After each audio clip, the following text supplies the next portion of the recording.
Alright guys, my name's Chris. Welcome to VHB Gaming. Wanted to do a quick rundown of my son's computer real quick. It would be considered an abomination of CPU and GPU combo. I use a CPU that everybody dogged on and a GPU that everybody dogged on, and got something that I was pretty happy with. But overall, to break it down, the cost, whether I would build another one again, why I built it the way I did. I guess starting with why I built it the way I did is this primary focus on this channel is budget gaming PCs. So I've been able to get, a solid set of under $300 for very well performing PCs for gaming, right? But the problem is that is using mostly new products. So try to get it as new as possible, but still using a used GPU and CPU. So curiosity was, how cheap could I get a PC that still functions well using everything brand new? So this was that one-time experience, or one-time little, one-time little experiment that I ran to get that. Total. Well, we'll go ahead and I'll go ahead and break it down. I used a A520 motherboard, the A520M for AM4 motherboard. The Ryzen 5 4500 CPU. The stock fan that comes with the CPU, so the stock CPU cooler, the Stealth Wraith or whatnot. The CPU fan was, oh yeah, I just said that. And so RAM was 3200 megahertz, 16 gigabyte set. Was T-Force. I used an ARC A580 GPU, 650 watt Aris Games power supply, the Inland X1, or it'd be the Montech X1 depending on where you're shopping. PC case and a 512 gigabytes M.2 SSD. I don't know which brand it was because I'm not really brand loyal specific. I generally just shoot for the cheapest one. Motherboard was $52.99 at Micro Center. The CPU was $64.99 at Micro Center. Of course, the fan was stock was included, so $0 there. The RAM was $3530. This GPU is $170. The power supply is $5135.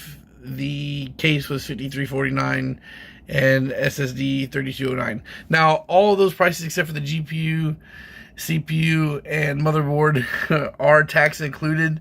Because I don't remember, I think I threw away the receipt or whatnot, but I will make the adjustment for the sales tax when I list the prices in the links below, so that way you can see exactly what it is. But anyway, or it's guys, you're just spitballing. Just 7% sales taxes, generally speaking, wherever you're gonna go.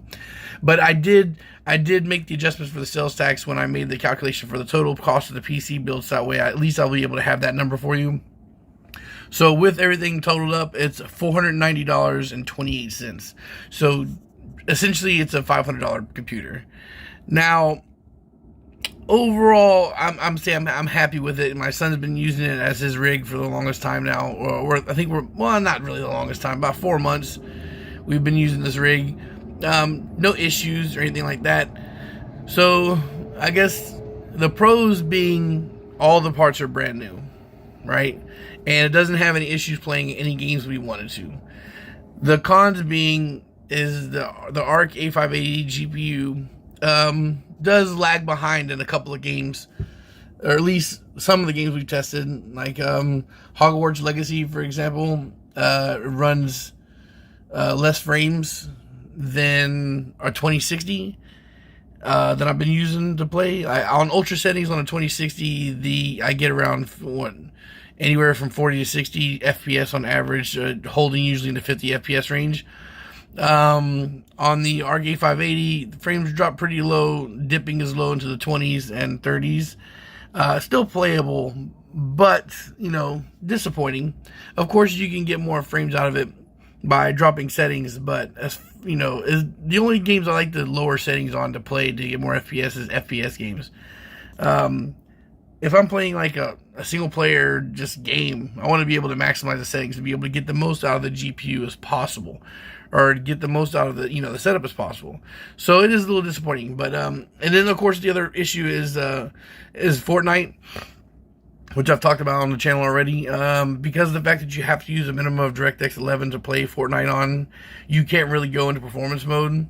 So your frames are pretty, or not as great as something that would be even a much older GPU. Like, you're still averaging well over 100 FPS, or you're over 100 FPS. It's not like it's a lag issue. You're not like way under or whatnot. But I know that if you're paying close to $200 for a GPU, you're going to want to get the most FPS out of it that you can possible, which is 100% understandable. So if you're looking for a Fortnite specific issue, or if you're going to be playing Fortnite specifically, then maybe this isn't the GPU for you to be buying. But my son plays, Fortnite and a couple other FPS shooters and a lot of Roblox, so he's not really in high demand for the PC, and everything he plays on at least a minimum of high settings. So, yeah, it just, it does kind of suck that in some games it does like that. But Black Myth Wukong, it plays in very high settings, which is almost the best at that. The cinematic settings is the best in Black Myth Wukong, but very high settings is not bad. Now, of course, the frames aren't the greatest there, but it's still completely playable. Like, I've actually put it on very high settings and gone off and fought bosses and whatnot. And I'll probably have some gameplay footage in here for you guys to see to make the comparison. But, at the end of the day, overall, I'm pretty happy with it. I don't think I would necessarily buy this one again for a couple of reasons. One, because, I think that's the, 170 and plus tax is still a little bit too high for that GPU. To be 100% honest, I would probably, like, if I were to have them side by side, I'd probably get the RX 6600. But if you can pick up an A580 on a, used, or you get them at a discount somewhere and you get them like $150 or below, then it's a great card to grab. Yeah, so I don't think I would build this specific setup again. But at the same time too, if you are looking to buy something all brand new and looking to do it at the lowest prices, like, I think it's just about impossible to beat this. Like, you're gonna have to go lower. You would have to get smaller, a smaller memory card, a smaller SSD with less storage space on it. You could definitely get a cheaper a PSU, because right now I think on average you can get a 500 watt PSU in the $30-something range for the same brand. So you can save like $20 there. But at the end of the day, if you're really looking to do like a budget build, I have other ones on this channel you can see that are right at 300 or just below, and have the same FPS output, if not more. Alright guys, so thanks for watching. Hope you got something out of it, and peace.